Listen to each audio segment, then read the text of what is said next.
Dans l'histoire des grands débats qui entourent l'équipe de France, les mêmes sujets reviennent assez régulièrement. Platini ou Zidane, Lloris ou Barthez, Henry ou Mbappé. À quasiment tous les postes, il y a discussion, il y a débat pour savoir qui est vraiment le meilleur joueur de notre histoire. Gardien, défenseur, milieu ou attaquant, chacun a son avis, chacun propose une certaine subjectivité. Pourtant, il y a un poste où le débat n'existe même pas. Quand la question du meilleur latéral gauche de l'histoire des Bleus est mise sur la table, un nom nous vient directement en tête sans avoir besoin de réfléchir. Avec ses 97 sélections, le triplé mondial, Euro et Coupe des Confédérations, ce petit bonhomme d'1m68 à l'énergie débordante fait assurément l'unanimité. Il s'appelle Bixente Lizarazu, il peut tacler, passer ou allumer, il a tout fait et quasiment tout gagné. Voici son incroyable carrière.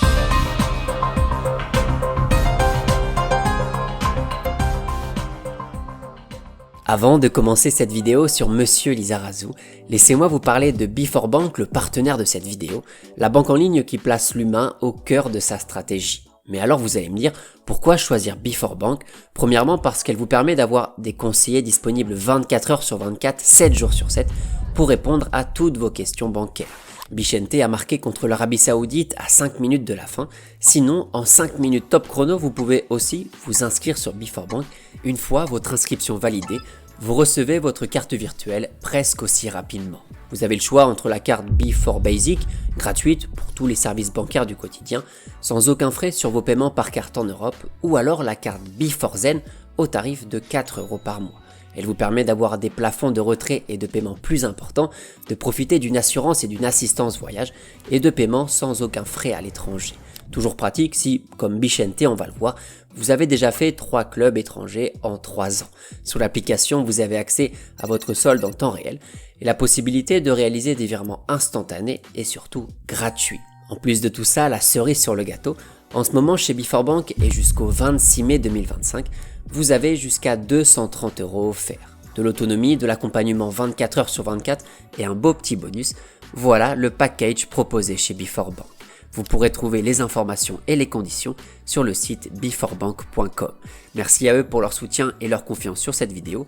Nous, on repart du côté du magnifique Pays Basque. Il y a quelques semaines déjà, le 18 octobre 2024, nous sommes un vendredi matin, tout ce qu'il y a de plus banal, quand soudain, mon téléphone sonne. Au bout du fil, une voix, celle de Lilian Thuram, qui gentiment m'appelle pour me remercier de la vidéo que j'avais réalisée sur sa carrière, et je vous cache pas que ces quelques minutes avec lui, je m'en souviendrai clairement toute ma vie. On avait parlé notamment de cette magnifique défense de l'équipe de France 98, Thuram, Blanc, Desailly, Lizarazu, et dans cette liste, un seul n'était jamais vraiment apparu sur compte de foot. Desailly était présent lors du tout début de la chaîne, Thuram a eu son épisode, Lolo White a été mis en avant lors de l'épisode sur les libéraux, mais pour le dernier, j'avoue, j'ai pas fait grand chose. Alors voilà, pour réparer cette erreur, je me suis lancé dans l'écriture de cet épisode, et pour commencer du bon pied, on se retrouve d'emblée en 1989. Moment qu'on n'oubliera jamais ce jeune joueur, l'une des révélations du début de championnat. C'est une émotion qui est difficile à définir, je pourrais pas le définir, c'est impossible. Voici le jeune Bixente Lizarazu. Au premier abord, on pourrait se dire, ce jeune gamin a l'air de bien aimer le football, ça doit faire longtemps qu'il veut devenir professionnel. Mais en réalité, Bixente, comme son prénom l'indique, vient du Pays Basque, et quand il était petit, il y avait le football, mais aussi le rugby, le surf, le ski, et surtout le tennis, un sport qu'il a longtemps fait hésiter avec le football. Bon, heureusement pour l'histoire du football français, Bixente a choisi le ballon rond, et a donc intégré les équipes jeunes des Girondins de Bordeaux durant son adolescence. Quand tu as 14 ans, que tu quittes... Ça me fait rire maintenant, quitter le Pays Basque, c'est 200 km pour venir à Bordeaux. Parce que pour moi aujourd'hui, je veux dire, le sud-ouest c'est la même chose. Et l'adaptation n'a pas été facile. À la base, Lizarazu est plutôt un profil offensif, mais son petit gabarit et surtout son hyperactivité sur le terrain obligent les entraîneurs à le repositionner sur un côté, plus bas en tant que latéral gauche. Même si le talent du petit Bixente ne fait aucun doute, son profil ne fait pas l'unanimité à Bordeaux, et certains dirigeants évoquent même la possibilité de l'envoyer dans d'autres clubs de la région. Heureusement, plusieurs éducateurs défendent le niveau et surtout la détermination de Bixente Lizarazu. Le jeune latéral gauche gravit les échelons et en 1988, pour la première fois de sa carrière, il dispute un match de première division. Nous sommes le 12 novembre 1988. Pour le dernier des matchs allés, Benoît accueille les prestigieux Girondins de Bordeaux. Prestigieux par leur palmarès bien sûr, mais également impressionnants par leur feuille de match. Tigana, Stopira, Ferreri, Vujovic, plus tous les autres. Le timing est quasiment idéal parce que le titulaire de Bordeaux à gauche, c'était l'emblématique Gernot Rohr, bien connu dans l'Hexagone.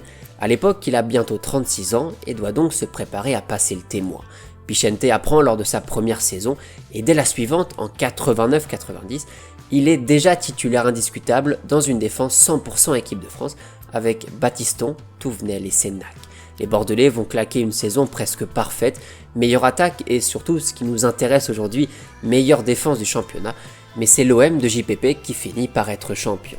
Bon, Bichente vient de fêter ses 20 ans et visiblement tout se passe plutôt bien, son niveau satisfait tout le monde et a fait taire les quelques critiques sur son physique. Le seul petit problème, ceux qui ont déjà vu la vidéo sur Christophe Dugarry, ou tout simplement les vrais supporters de Bordeaux le savent, en 91, les Girondins vont avoir un sacré problème. À la une de ce journal, la crise financière des Girondins de Bordeaux. Déjà, sportivement, c'est pas exceptionnel, avec une 10e place de D1, mais surtout le club est rétrogradé par la DNCG à cause de gros problèmes financiers. On parle d'un déficit budgétaire de quasiment 45 millions d'euros. Décidément, Bordeaux et la DNCG, c'est une histoire vieille comme le monde. Une inquiétude confirmée le 15 mai 1991. C'est la fin du feuilleton médiatique et l'heure de la liquidation judiciaire pour Bordeaux. Conséquence, le club est rétrogradé en 2e division par le Conseil d'État. Malgré tout ça, Bichente reste à Bordeaux pour aider son club, comme Christophe Dugarry.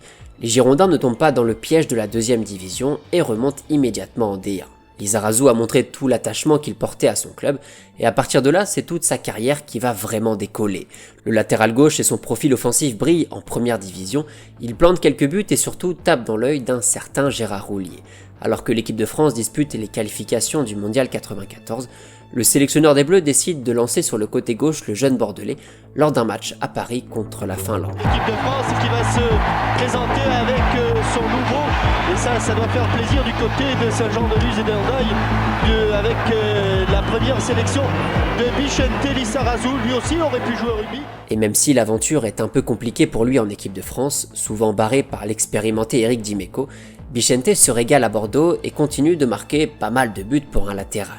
On découvre un peu mieux le profil général de Lizarazu, ses qualités défensives basées notamment sur la vitesse, l'endurance, le combat et l'énergie qu'il propose dans chacun des duels. Lizarazu est sur le papier un défenseur, mais Lizarazu est surtout un latéral qui passe son temps à faire l'essuie-glace pour apporter justement le surnombre en attaque et faire profiter de son pied gauche ultra précis. Un arrière-gauche qui est choisi par l'entraîneur pour tirer les pénaltys, c'est pas commun, Bichente ne faisait pas comme tout le monde, et c'est notamment pour ça qu'il était si fort. J'avais quand même des bonnes qualités physiques par rapport à ma taille, de vitesse, d'endurance, d'explosivité, et puis une certaine agressivité qui faisait que j'arrivais vraiment à compenser physiquement avec les autres, et puis développer des qualités techniques, un sens du jeu qui fait que tu arrives à être au niveau. Presque jamais blessé malgré ce style défensif bien rugueux et surtout très énergivore, le défenseur bordelais impressionne de plus en plus les observateurs. Élu à 3 reprises comme étant le meilleur latéral gauche du championnat de France, Bichente Lizarazu a bien grandi, il est désormais courtisé un peu partout en Europe, surtout après l'aventure de 96. Au sein du fameux trio magique avec Zidane et Dugarry, Bichente fait encore parler de lui en marquant plusieurs buts lors de la Coupe Intertoto et surtout après l'exploit contre Milan. Si ça passe, c'est super. Il est passé, il va aller dans la surface, Lizarazu il va essayer de centrer. Oui, et il bute. But pour Bordeaux. C'est super, c'est bravo, c'est formidable. Bordeaux a fait tomber l'ogre milanais, Lizarazu est désormais titulaire indiscutable en équipe de France, le défenseur a clairement passé un cap, son aventure en Gironde va prendre fin. Quand Zidane annonce le premier qu'il quitte les Girondins pour aller en Italie, suivi juste après par Christophe Dugarry qui file rejoindre Milan, Lizarazu sent bien que c'est peut-être le moment de partir. D'ailleurs ça tombe bien, Arsenal est plutôt intéressé suite à l'arrivée du français Arsène Wenger sur le banc, tout comme le Bayern Munich, vainqueur des Girondins en finale de Coupe UEFA. Deux projets ambitieux, intéressants, taillés pour lui, sauf que Bichente en fait ça le dérange d'aller aussi loin. Il a grandi dans le Pays Basque, il a toujours vécu dans son sud-ouest, attaché à ses racines. Du coup, pour tenter cette nouvelle expérience à l'étranger, Bichente choisit naturellement l'Athletic Bilbao. Vous êtes tatillon sur vos racines basques, non? Faut pas me faire chier sur ça. Non. Il a eu le temps de me faire chier là-dessus, je lui pardonnerai jamais. Jamais. Non, ça je pardonnerai pas parce que tu peux parler de sport, tu peux parler de tout ce que tu veux, mais tu parles pas de ça. Et puis en plus, il a dit un truc complètement ridicule, que les Basques m'avaient demandé de ne plus jamais dire que j'étais basque. Ah ouais. Donc il est complètement absurde. Lizarazu devient le premier joueur basque non espagnol à jouer pour Bilbao, une petite révolution au club et surtout un nouveau défi pour Vicente. Alors, on va retenir deux choses de son passage en Espagne. Premièrement, ça va pas durer longtemps, une toute petite saison pour même pas 20 matchs disputés. Entre une blessure qu'il traîne depuis Bordeaux et pas mal de désaccords avec son entraîneur, un certain Luis Fernandez, Vicente se rend compte assez vite que c'était pas forcément le meilleur choix. Et deuxièmement, pour son passage à Bilbao, on va surtout retenir ça. Pero otra vez el encuentro se rompe definitivamente con la tangana entre Lizarazu y Kili González. Prados García expulsa a ambos. Y todo fue por la jugada que van a ver a continuación, en la que Kili González da esa patada a Lizarazu y el jugador del Athletic responde. Vicente va se manger 2 cartons rouges en 18 matchs, on découvre un peu plus le côté bagarreur de Lizarazu qu'on retrouvera plus tard dans la vidéo. À la fin de cette première saison avec les Lions, Vicente doit prendre une décision et décide cette fois-ci d'accepter l'offre du Bayern Munich. Le club allemand vient d'être sacré champion d'Allemagne, l'effectif sur le papier est plutôt sympathique, le club est mythique. Lizarazu débarque en Allemagne pour faire ses preuves et se relancer en vue du Mondial 98. Même si le contexte est plutôt favorable, le défenseur latéral français a bien du mal à faire oublier sa pubalgie qui le gêne encore et l'empêche de progresser sur la durée. Il dispute seulement quelques matchs avec le Bayern, mais heureusement pour l'histoire et pour sa carrière, il revient à temps pour le Mondial et peut compter sur la confiance totale de son sélectionneur. Aimé Jacquet le connaît depuis longtemps, très longtemps, déjà à Bordeaux, et le place comme titulaire malgré ses 2 dernières saisons presque inquiétantes. C'est pour la santé ça. C'est pour la 89e minute ça. Comment niquer les Italiens. Vicente Lizarazu est un battant, un guerrier, ça c'est pas vraiment une surprise, et lors des matchs de poule, le défenseur gauche des Bleus se remet clairement au niveau. Son impact est immédiat, défensivement, offensivement, Vicente met de l'intensité dans tout ce qu'il fait, dans les courses, les contacts, les duels, le néo-bavarois est en place, prêt à faire de grandes choses.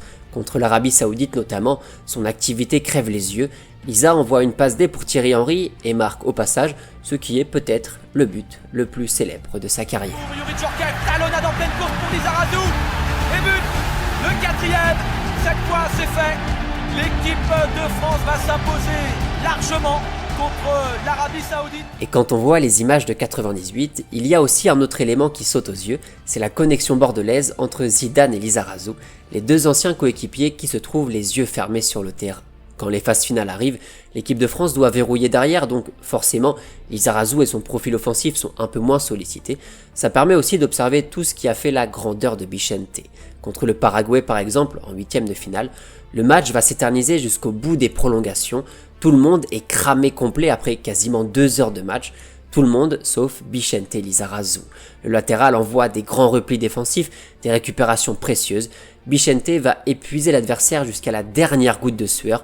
L'endurance, l'effort, le contact, tout ça aussi, c'était les grandes forces du Français.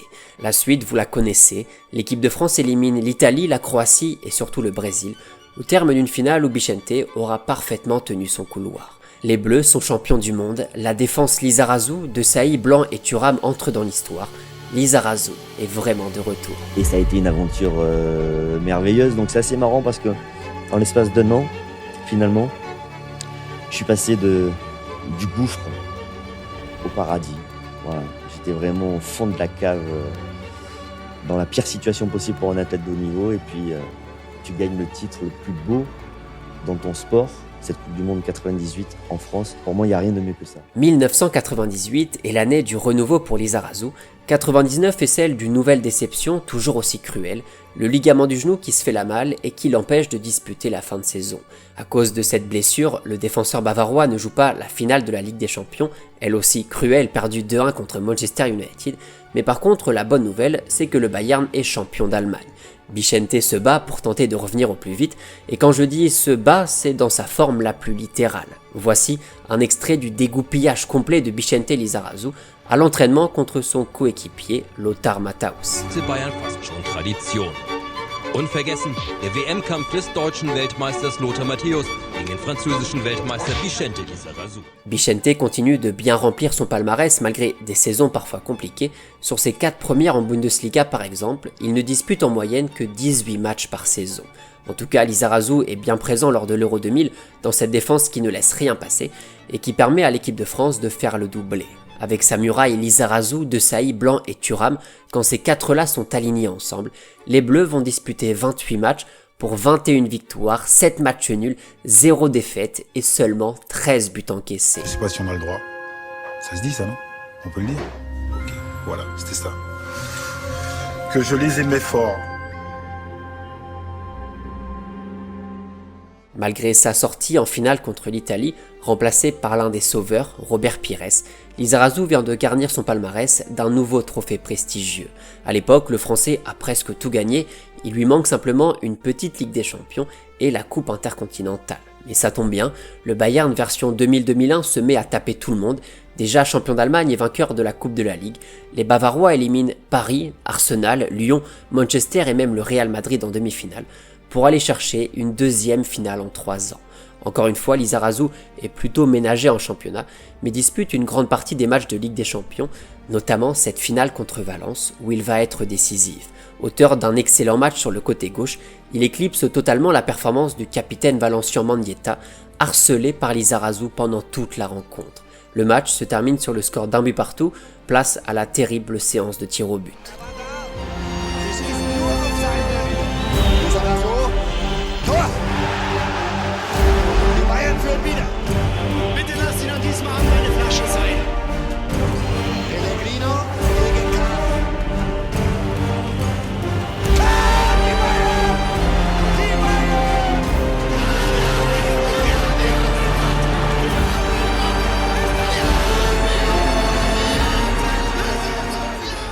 Ça y est, le Bayern est de nouveau sur le toit de l'Europe, une première depuis l'époque Beckenbauer.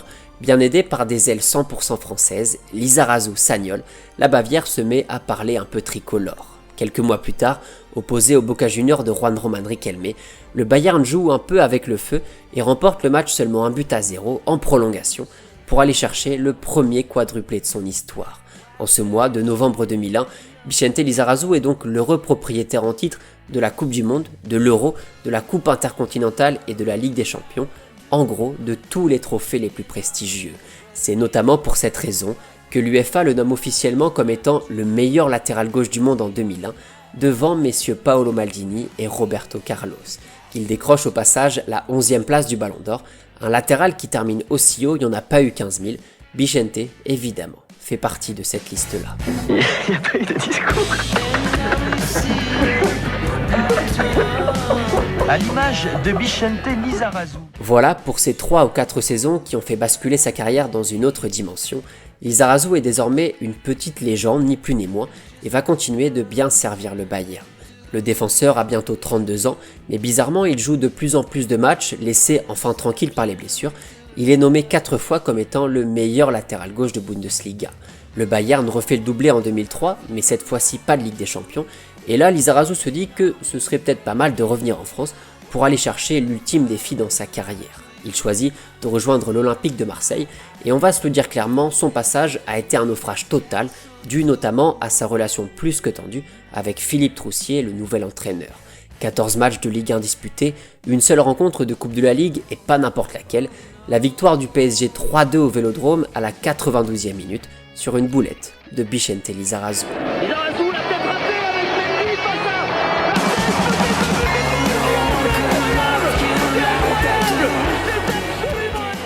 Ce passage à Marseille est clairement à oublier. Vicente choisit de repartir en Bavière pour finir sa carrière là où il se sent le mieux. Un choix d'une part logique mais surtout profitable au vu de toutes ses performances. Pour sa dernière saison chez les professionnels, Lizarazu dispute une petite trentaine de matchs et termine en beauté, élu encore une fois comme étant le meilleur latéral gauche de Bundesliga. Voilà en partie pourquoi je disais dans l'introduction qu'un débat il n'y en a même pas. Vicente Lizarazu est le plus grand latéral gauche français de l'histoire et aussi une certaine image du football français. Le petit bandeau avec les cheveux longs, les prédators et cet ADN de combattant qui ne lâche rien. Forcément, c'est le genre de profil qui est compliqué à oublier. Légende absolue à Bordeaux, ambassadeur du Bayern à l'époque et pilier de la plus belle muraille de l'histoire des Bleus, Lisa est un pilier du paysage tricolore de ces 30 voire de ces 40 dernières années.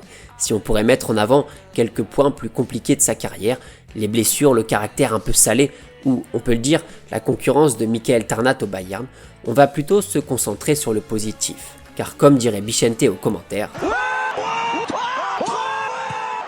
ouais, les 27 trophées qu'il a remportés, le brassard de capitaine à Bordeaux, son mondial 98, bref, Bichente a bien fait de choisir le football, même si peut-être que dans une autre vie, il aurait pu gagner Roland Garros. Sa complémentarité avec le milieu gauche devant lui a toujours été primordiale dans sa réussite, que ce soit Zidane ou Dugarry à Bordeaux, Zé Roberto, Scholl ou Salihamidzic au Bayern, les liens créés par Lizarazu avec ces mecs-là ont bien profité à chacune de ces équipes.